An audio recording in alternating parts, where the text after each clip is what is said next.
Hello friends, welcome to Krishna automation. आज हमारे पास कुछ होल्डर्स हैं, दिखाओ एक बार। आज इनका नॉमेनक्लेचर इंसर्ट का और होल्डर का ये दोनों हम आपको बताएंगे, ठीक है ना। तो मैं आपको दिखा देता हूँ, दिखाओ गौर से। ये देखो, एक तो होल्डर ही है, सामने दिख रहा है PCLNL 2020 के बार है। दूसरा होल्डर है, ये देखो ये कौन सा है, PDJNL 2020 K15। तीसरा होल्डर ये है MVJNL 2020 K16 और MTJNL 2020 K16। हाँ, MTJNL, ठीक है। और इधर ये थ्रेडिंग का है, ये देखो थ्रेडिंग का SER 2020 K16। हाँ, ये थ्रेडिंग का है, OD का, और ये ग्रूविंग का है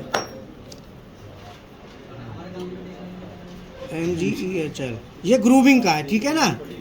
और ये हमारा बोरिंग बार है, वो थ्रेडिंग का है, ID का। बोरिंग बार और होगी, बोरिंग बार नहीं है, ये थ्रेडिंग का, ID का, ठीक है ना। तो मैं आपको पहले जो होल्डर्स हैं, मैंने यहाँ पे उनका डिटेल लिख लिया है। अब इस डिटेल के आधार पे किसका क्या कोडिंग है, पहला लेटर है, इसका क्या मतलब है, दूसरे का, तीसरे का, ये आपको बताऊंगा। और इसका यूज कहाँ है, tool holders and insert with practical, आपको सामने देख लिया आपने।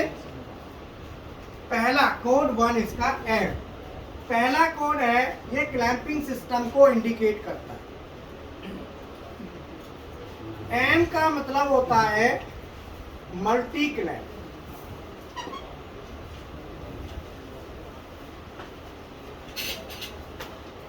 अगर पी का मतलब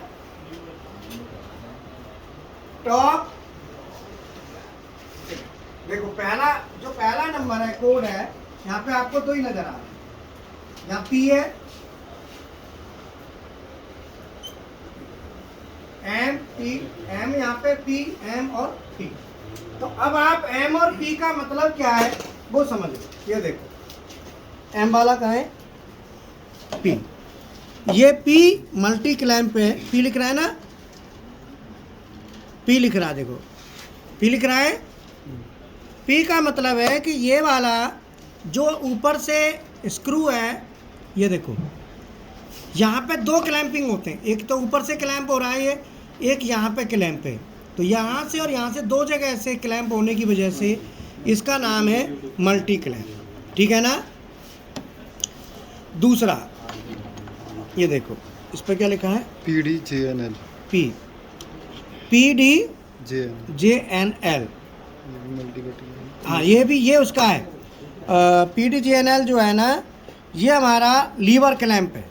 कैसा है, लीवर क्लैंप। तो P यहाँ पे वो लीवर क्लैंप को इंडिकेट कर रहा है। P किसको कर रहा है, लीवर। अब तो मैं यहाँ से खोलूँगा इसको, P लीवर है, देखो लीवर ही तो है इसमें, ये लीवर है। तो P हमारा लीवर क्लैंप है। यहाँ से देखो, अगर मैं जो है ना, ये इंसर्ट है हमारी और ये सिम है, ये सिम है, ठीक है ना। तो और ये लीवर है। तो ये लीवर कैसे मूवमेंट करता है, तो देखो अगर मैं इसको आगे करता हूँ, ये टाइट हो गया, तो लीवर ये क्या हो रहा है, मेरी तरफ खिंच रहा है, और मैं पीछे करता हूँ तो ये पीछे जाता है। तो ये लीवर क्लैंप है, जिसमें पहले हम क्या करेंगे, इंसर्ट रखेंगे और वो सिम, पहले सिम और फिर इंसर्ट।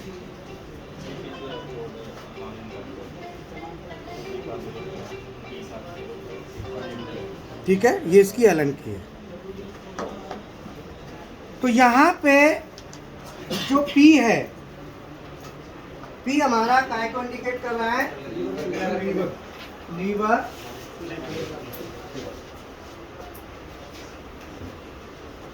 तो P, अब मैं बता देता हूं कि ये हमारे पास होल्डर्स हैं, टूल होल्डर्स।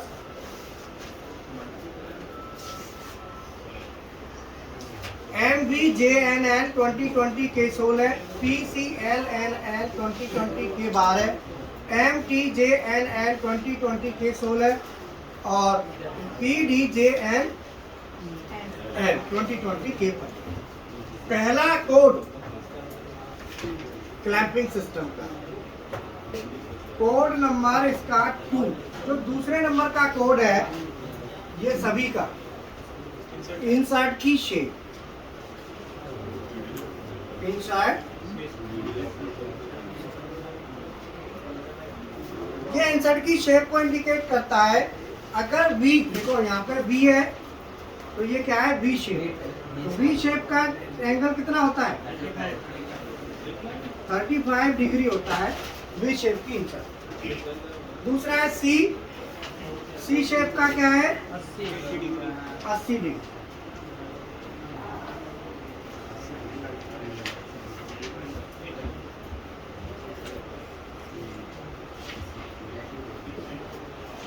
तीसरा टी, टी शेप की इंसर्ट है, टी का कितना होता है, 60 डिग्री। और डी, डी शेप भी है ना, तो जो डी शेप है इसका 55 डिग्री। कितना है थर्ड एंगल, इंसर्ट का एंगल 55। तो ये हमारे टोटल हो गए बी, सी, टी और डी।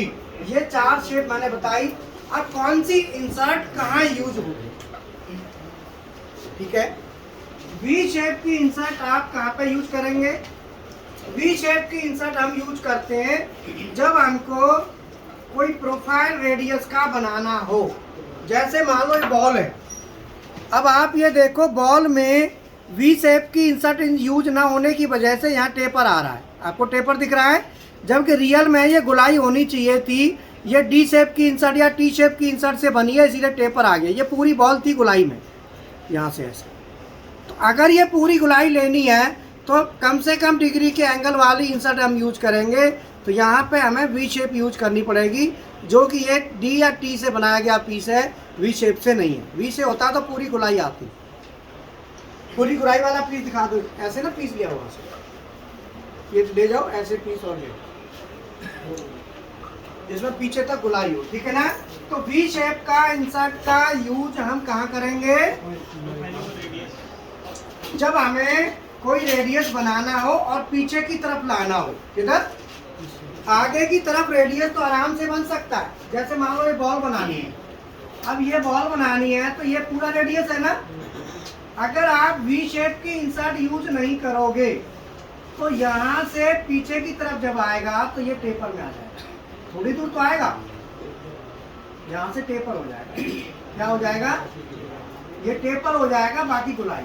आप देख रहे हैं ना, क्योंकि ये लास्ट में गुलाई जो है ना, जितना डिग्री कम होता है वही इंसर्ट पूरी गुलाई दे सकती है। तो इसीलिए वी शेप का यूज हम करते हैं जब हमको कोई भी बॉल बनानी है, रेडियस, बॉल रेडियस बनाना है, तो वहां पे वी शेप की इंसर्ट का ही यूज करके हम करते हैं, ठीक है। तो वी शेप केवल प्रोफाइल के लिए यूज होती है, जब प्रोफाइल है तो, अदरवाइज वी शेप का यूज नहीं करेंगे। ये देखो इसमें पूरी गुलाई है, अब देखो ना पूरा, इसमें पूरी राउंडनेस है। इस पीछे की तरफ, मैं यहाँ की बात कर रहा हूँ, यहाँ की पूरी राउंडनेस है, ठीक है। आता है सी, सी का 80 डिग्री एंगल है, और 80 डिग्री एंगल है, सी से मीडियम रफिंग फिनिशिंग में यूज हो, मीडियम रफिंग फिनिशिंग। टी से मीडियम रफिंग फिनिशिंग, और फिनिशिंग में भी कई बार हम यूज कर लेते हैं। और डी से ये फिनिशिंग में यूज हो, डी से फिनिशिंग। क्लियर है। तो आपको ये पता चला कि कौन सी इंसर्ट की शेप किसके लिए है, ये प्रोफाइल के लिए, ये फिनिशिंग के लिए, और ये दोनों मीडियम रफिंग फिनिशिंग। अब क्वेश्चन आता है कि इससे हम कितनी आरए वैल्यू मेंटेन कर लेते हैं।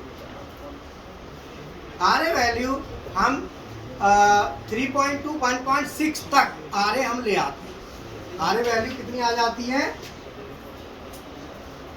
RA अगर मांगी गई है 3.2, RA 1.6 और RA 6.3, ये दोनों, ये तीन RA वैल्यू CNC के लिए होती है। और फिनिशिंग के लिए ये 1.6 मांगिए। तीसरा कोड, तीसरा है अप्रोच एंगल।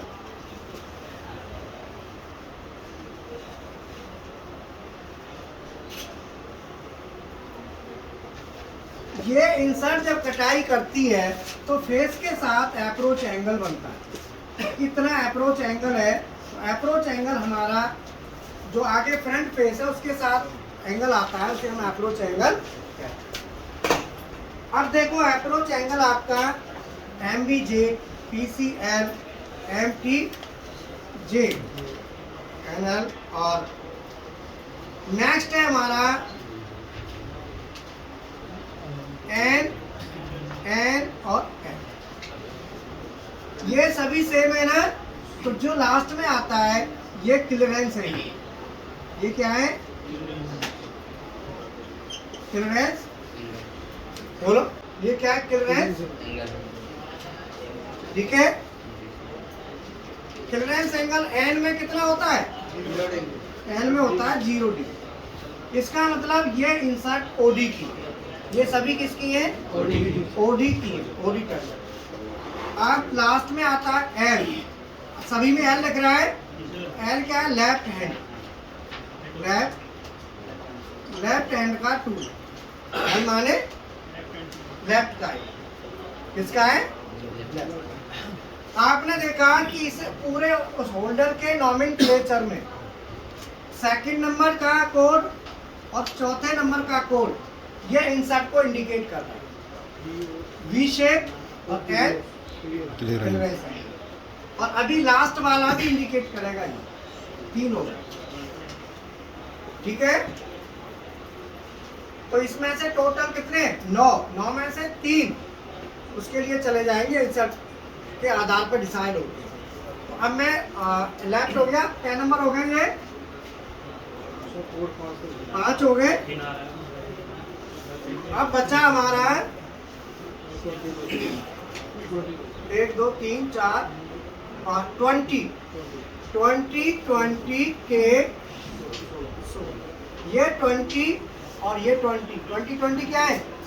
सैंक की वेट और सैंक की हाइट। सैंक कहते हैं इसको, जो मेरे हाथ में है ये सैंक है। सैंक की हाइट, और जैसे ये होल्डर है तो सैंक की ये हाइट और वेट, ये दोनों 20-20 mm है। कितना है ये दोनों? 20 mm बाई 20 mm। ठीक है। और लंबाई जो है ना वो हमारी यहाँ पे आती है। तो सैंक विड्थ, सैंक हाइट और के क्या है? टूल लेंथ, टूल की। ये क्या दोनों डायमेंशन क्या होंगी? सैंक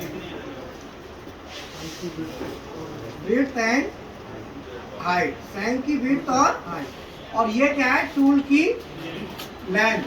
लेंथ का मतलब होता है यहाँ से लेके यहाँ तक कंप्लीट। देखो उंगली से उंगली, ये पूरी लेंथ है। लेंथ हमारी कोड में दी गई है के, कितनी है? के का है 125 mm। ठीक है ना। और 16 है इंसर्ट किसकी? Insert cutting edge length. Insert cutting edge, insert की कटिंग एज की लेंथ, ये 16 है। तो अब मैं इसके लिए इंसर्ट डिसाइड करूंगा, तो इसकी जो इंसर्ट आएगी, इंसर्ट यहाँ पे दे देता हूँ, कौन सी है? V। तो इंसर्ट है V and MG। V and MG ये कितना है? 16, 0 4 और 0 8। अब ये हमारी इंसर्ट है जो इसमें लगेगी, VNMG। अब VNMG की इंसर्ट लगेगी तो अब देखो कैसे कैसे मैच हो रहा है इसमें। V हमारा पहले नंबर का कोड यहाँ पे दूसरे पे है, दूसरे नंबर का कोड यहाँ पे चार नंबर पे है ना। एम, ये दो तो क्लियर हो गए, इंसर्ट की शेप, क्लियरेंस एंगल। तीसरा एम, एम जो है ये टॉलरेंस, टॉलरेंस किसकी? इंसर्ट की डायमेंशन होती है उसकी खुद की। और जी, जी इसका चिप ब्रेकर, चिप ब्रेकर है। तो जी में क्या है कि चिप हमारी दोनों तरफ ब्रेक होगी, पूरी इंसर्ट, यहाँ पे ब्रेकर और इधर भी ब्रेकर, इधर भी, और